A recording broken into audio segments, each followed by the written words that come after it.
mga kabang yun, yung iba naming mga sili, inanuhan na ng ano, ng damo, kinampayutan. Kaya yun, asawa ko dun sa, nilinis ng asawa ko kasi di na namin halos makita ang mga bunga ng aming mga siling iba.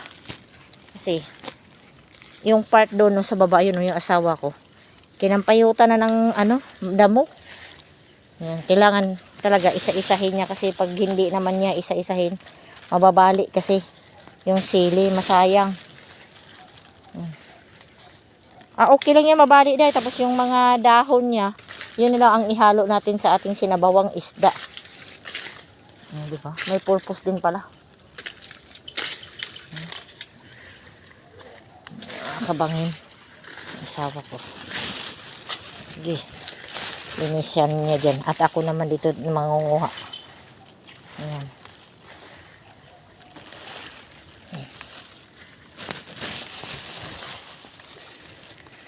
Linis-linis.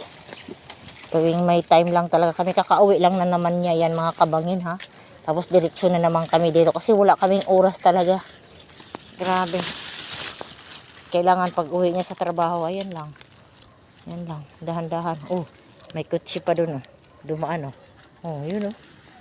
Yan sa baba namin. Yun, akin na yan da, ilagay mo yan dito daw. Akin na da, pag yung mga naputol. Taba. Ipanglagay mo lang yan dito dah. Doon na natin pipilian. Ayan. May ano pa.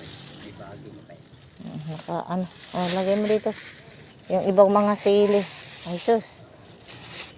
Yung mga sili. Dahil yung mga talbos daw.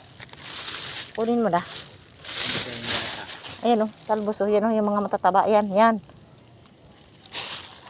Yan. Pati yung katabi. Kunin mo yan. Ihalo natin yan. Sarap yan. Yan. Pati yan. Yan. Pati pa yan. Grabe. Sinampayutan na. Ayan. Okay na.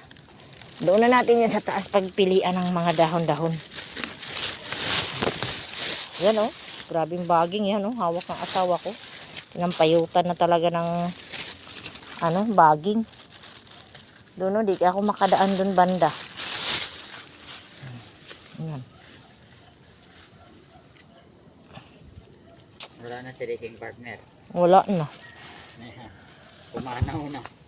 Kaya nga, ang bilis lang talaga ng... Pumanaw na ang aking ama, sabi ni Freddy Aguilar.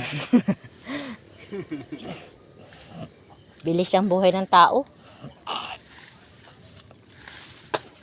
Oh, ang tataba ng ating dito dahil yung saan nila? Ano tawag dito? Daming bulaklak na naman niya.